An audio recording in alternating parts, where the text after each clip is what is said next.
बच्चों, आप सभी का स्वागत है मेरे YouTube चैनल अनीस बाबा ऑफिशियल में। आज हम लोग क्लास 9 का सामाजिक विज्ञान का पहला चैप्टर सिविक्स का लोकतंत्र और लोकतंत्र ही क्यों, इसकी आवश्यकता को पढ़ेंगे। बच्चों, आज हम लोग कुछ टॉपिक लेकर के उपस्थित हुए हैं और हम लोग इसको पढ़ेंगे। लोकतंत्र की परिभाषा है पहला टॉपिक। लोकतंत्र ही क्यों ये जरूरी है। लोकतंत्र के पक्ष में तर्क ये पढ़ना है, लोकतंत्र के विपक्ष में तर्क ये भी पढ़ना है, लोकतंत्र की देश में भूमिका पढ़ना है, लोकतंत्र के प्रकार को पढ़ना है, लोकतंत्र का व्यापक अर्थ पढ़ना है, लोकतंत्र और संविधान का संबंध पढ़ना है। अर्थात कहीं ना कहीं हमें ये समझना है कि पूरे चैप्टर में लोकतंत्र संबंधी कौन सी बात कही गई है। तो पहला हम पढ़ते हैं, आइए पढ़ते हैं लोकतंत्र की परिभाषा। अर्थात लोकतंत्र की परिभाषा कैसे होती है, क्या होती है, लोकतंत्र को कैसे समझा जा सकता है। तो इसका उत्तर हो सकता है दोस्तों, जनता का जनता पर जनता के लिए किया गया शासन लोकतंत्र होता है। या लोकतांत्रिक शासन प्रणाली एक ऐसी शासन प्रणाली है जिसके अंतर्गत हम अपने प्रतिनिधि का चुनाव स्वतंत्र होकर के करते हैं। अर्थात जनता इसमें स्वतंत्र होती है। मान लीजिए कोई भी व्यक्ति है, वो अपने मतों का प्रयोग किसी ऐसे व्यक्ति को देना चाहता है, ऐसे व्यक्ति को अपना प्रतिनिधि बनाना चाहता है जो उसके कामों को करे, जो उसको समाज में सम्मान दे या उसका प्रतिनिधित्व अच्छे से कर सके। तो वह व्यक्ति स्वतंत्र होता है अपने मतों का प्रयोग करने के लिए। 100 बात की एक बार हम कह सकते हैं, लोकतंत्र की जो परिभाषा होती है साफ स्पष्ट शब्दों में, यह एक ऐसी शासन प्रणाली है जिसमें जनता अपने प्रतिनिधि का चुनाव स्वतंत्र होकर करती है, बिना किसी दबाव के।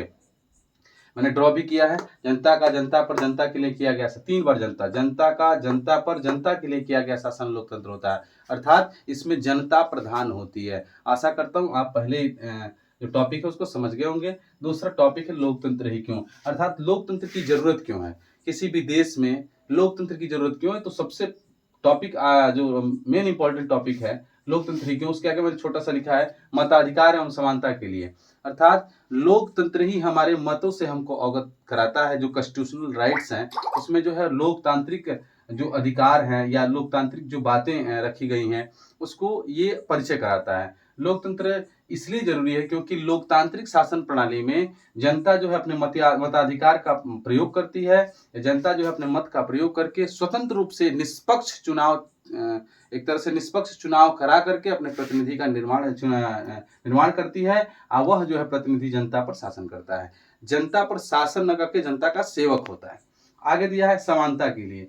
तो लोकतंत्र जो है सामाजिक समानता को बढ़ावा देता है। इसमें एक वोट एक मूल्य एक ही अधिकार होता है। अर्थात जो जनता होती है, किसी भी कैटेगरी की जनता हो, उसको जो एलिजिबल होती है वयस्क मताधिकार के लिए, यानी जिसकी उम्र 18 से ऊपर हो जाती है, वह एलिजिबल है वोट देने के लिए। तो कहीं ना कहीं वह समानता के कैटेगरी में आ जाता है, यानी वह जाति के आधार पर, धर्म के आधार पर, इन तमाम भेदभाव जो भी आप भेदभाव को समझते हैं, इन तमाम भेदभावों से उठ करके स्वतंत्र होकर के अपने मतों का प्रयोग कर सकता है। अर्थात लोकतंत्र की जरूरत इसलिए है क्योंकि मताधिकार और समानता ये जरूरी है, और मताधिकार और समानता के लिए ही लोकतंत्र पढ़ना है। अर्थात समाज में लोकतंत्र जो है, जो इंपॉर्टेंसी देता है, वह मताधिकार एवं समानता के लिए। अगला दिया है लोकतंत्र के पक्ष में तर्क। हमें इसकी बड़ाई करनी है, लोकतंत्र की पक्ष में तर्क। तो हमें लगता है कि पक्ष में तर्क इसको हम गिनती नहीं कर सकते हैं। 2-4 लाइन देखते हैं लोकतंत्र के पक्ष में तर्क। तो इसमें पहला लिखेंगे, यह बेहतर शासन है। यह बेहतर शासन है। आप भी जानते हैं बच्चों कि जिसमें जनता स्वतंत्र होकर के अपने मतों का प्रयोग करके अपने लायक प्रतिनिधि बनाती है, तो वाकई में वह स्वतंत्र शासन होगा या एक बेहतर शासन होगा। इसमें क्या होता है, जनता अपने प्रतिनिधि को बिठा भी सकती है और जनता अपने प्रतिनिधि को चाहे तो हटा भी सकती है। यानी राइट्स जनता के पास भी होते हैं और राइट्स प्रतिनिधि के पास भी होते हैं, यानी अधिकार।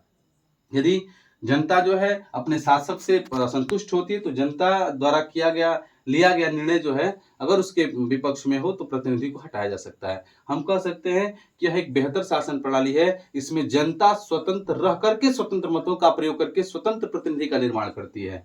इसमें इससे बेहतर शासन है ही नहीं है। हम इसको कह सकते हैं लोकतांत्रिक जो एडमिनिस्ट्रेशन, डेमोक्रेटिक एडमिनिस्ट्रेशन है, वह एक बेहतर एडमिनिस्ट्रेशन है। मतलब सब मिलाकर के हम ये कह सकते हैं कि इसमें जनता अपने को फ्रीडम महसूस करती है, कि स्वतंत्रता महसूस करती है। लोकतंत्र की विपक्ष में तर्क। इसमें नेता एवं सरकार बदलते रहते हैं। भाई इसमें तो सही बात है, जब जनता के लायक काम नहीं करेगी, जनता हटा देगी, तख्ता पलट कर देगी, कुर्सी से हटा सकती है, बहुत ऐसे राइट्स हैं। इसमें नेता बदलते रहते हैं, सरकार भी बदलती रहे, हर 5 वर्ष 6 वर्ष जो भी आप 5 वर्ष देखते हो या किसी वैश्विक कंडीशंस के कारण वो टाइम बढ़ भी जाता है, तो कहीं न कहीं सरकारें बदलती रहती है। जिससे क्या होता है, जब सरकार और नेता बदलते रहते हैं तो निर्णय में देरी होती है, विकास कार्यों में बाधा होता है। हम ये कह सकते हैं कि लोकतंत्र के विपक्ष में तर्क में जो लोकतांत्रिक शासन प्रणाली है, इसमें क्या होता है, नेता बदलते रहते हैं और कई प्रकार की सरकार आती जाती रहती है, जिसके कारण निर्णय लेने में देरी होती है और विकास में देरी होती है। लोकतंत्र की देश में भूमिका, लोकतंत्र की देश में भूमिका क्या है? मतलब हमारे देश में यदि लोकतांत्रिक शासन है तो उसकी भूमिका क्या है? आप भी जानते हैं कि लोकतंत्र में जो देश में जो लोकतंत्र की भूमिका है, वह ये है कि भाई सब लोग जो है व्यस्क मताधिकार के अधिकार को जान गए हैं, सामाजिक समानता को जान गए हैं, अर्थात कहीं न कहीं 18 वर्ष से ऊपर का प्रत्येक व्यक्ति, आशा करता हूँ प्रत्येक व्यक्ति वो जानता है कि हमें क्या करना है, हमें अपने मतों का प्रयोग कैसे करना है, हमें इस अधिकार का प्रयोग कैसे करना है, हमें सामाजिक समानता मिली है कि नहीं मिली है। तो हम तो ये कह सकते हैं कि लोकतंत्र की हमारे देश में भूमिका यही है कि व्यस्क मताधिकार यानी हम वोट देने के अधिकार में आ गए, हम वोट दे सकते हैं, फ्रीडम होकर वोट दे सकते हैं, जाति, धर्म, भेदभाव तमाम कंडीशनों से हट करके चुनाव में भाग ले सकते हैं और सामाजिक समानता भी इन भेदभावों से हटकर होती है। इसलिए लोकतंत्र के देश में भूमिका यह है कि सामाजिक समानता बनी हुई है और सबको व्यस्क मताधिकार, समानता के आधार पर सबको व्यस्क मताधिकार मिला हुआ है। लोकतंत्र के प्रकार, हम इसको कितने प्रकारों से देखते हैं? तो बच्चों इसको हम 2 प्रकार से देखते हैं, प्रत्यक्ष और अप्रत्यक्ष। प्रत्यक्ष कंडीशन में क्या होता है कि जनता जो है अपने प्रतिनिधि को सीधे चुनती है, यानी अपने मतों का प्रयोग करके जनता अपने प्रतिनिधि को चुनती है।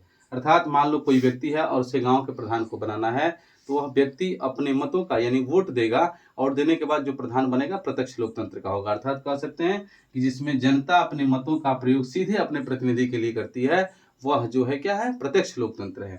अप्रत्यक्ष लोकतंत्र में क्या होता है, इसमें चुनाव जीते हुए प्रतिनिधि किसी और प्रतिनिधि को चुनते हैं, इसमें जनता भाग नहीं लेती। जनता द्वारा चुने गए प्रतिनिधि किसी और प्रतिनिधि को चुनते हैं, इसमें जनता भाग नहीं लेती, अप्रत्यक्ष लोकतंत्र होता है। आशा करता हूँ ये दोनों समझ गए होंगे, एक बार पुनः समझाने की कोशिश करता हूँ। जनता जो है इसमें सीधे भाग लेती है और अप्रत्यक्ष शासन में जो है जनता यानी जब इसका चुनाव होता है तो जनता न भाग लेकर के जनता द्वारा चुने गए प्रतिनिधि उस अगले प्रतिनिधि को चुनते हैं, तो वह अप्रत्यक्ष लोकतंत्र होता है। लोकतंत्र का व्यापक अर्थ, जैसे लोगों का लोगों पर लोगों के लिए किया गया शासन लोकतंत्र होता है, जनता का जनता पर जनता के लिए किया गया शासन लोकतंत्र होता है। लोकतंत्र एक ऐसी शासन प्रणाली जिसमें लोग अपने मतों का प्रयोग अपने प्रतिनिधि के लिए करते हैं। लोकतंत्र एक सुव्यवस्थित, सुसंगठित एवं स्वतंत्रता से समानता से परिपूर्ण एक शासन प्रणाली है। हम कह सकते हैं कि इसका व्यापक अर्थ यही है कि हम सामाजिक समानता को पा रहे हैं, अपने अधिकार को पा ले रहे हैं और एक तरह से स्वतंत्रता एक आसपास जो घूमने की प्रक्रिया स्वतंत्रता से रिलेटेड है। अर्थात हम कह सकते हैं कि हमारा व्यापक अर्थ ये बताता है कि लोकतंत्र का मतलब क्या होता है। तो लोकतंत्र का मतलब हमारे समाज में हम अपने राइट्स को समझ गए हैं, अपने अधिकारों को जान गए हैं, हम अपनी बातों को रख ले रहे हैं। जाति, धर्म, भेदभाव, रंग के आधार पर भेदभाव, जाति के आधार पर भेदभाव, लिंग के आधार पर भेदभाव, इन तमाम भेदभावों से हट करके हम सबको एक बराबर देखते हैं, चाहे वो किसी भी जाति का हो। तो ये व्यापक अर्थ है। लोकतंत्र और संविधान का संबंध बहुत ही अच्छा रिलेशन है। हम कह सकते हैं कि एक संवैधानिक देश में एक लोकतांत्रिक एडमिनिस्ट्रेशन का होना बहुत जरूरी है। ये दोनों एक ही सिक्के के 2 पहलू हैं। अर्थात संविधान जो है, सब माने बराबर, विधान माने नियम, सभी पर एक बराबर लगने वाले नियम को संविधान कहते हैं। आपने पिछली कक्षाओं में पढ़ा होगा। संविधान अर्थात संविधान का मतलब एक ही बराबर लगने वाले नियम को संविधान कहते हैं। और लोकतंत्र भी यही कहता है कि सब पर एक ही अधिकार लगता है, एक वोट, एक मूल्य और एक अधिकार। अर्थात इन दोनों का एक देश में होना बहुत जरूरी है। और यह रिलेशन जो है मतलब अकल्पनीय है, इसको हम कल्पना नहीं कर सकते। ये कह सकते हैं कि अटूट इसका संबंध है। तो लोकतंत्र और संविधान का संबंध आपने पढ़ा, लोकतंत्र का व्यापक अर्थ पढ़ा, लोकतंत्र के प्रकार को पढ़ा, लोकतंत्र की देश में भूमिका को पढ़ा, लोकतंत्र के विपक्ष में तर्क पढ़ा, लोकतंत्र के पक्ष में तर्क को पढ़ा आपने, लोकतंत्र ही क्यों ये पढ़ा, लोकतंत्र की परिभाषा पढ़ा। बच्चों अगली वीडियो में फिर उपस्थित होंगे हम, और मैं आशा करता हूं कि आपको यह पूरा टॉपिक समझ में आया होगा। मात्र एक वीडियो बनेगी केवल इस लोकतंत्र वाले चैप्टर से, जो भी था मेन जो हेडिंग था उसको मैंने लिखा है। आगे जो है एक और वीडियो बनाएंगे, उसमें जो है इस लेसन को समाप्त कर देंगे और आप मेरे चैनल को सब्सक्राइब करें और कमेंट में अपनी राय जरूर दें। बहुत बहुत धन्यवाद।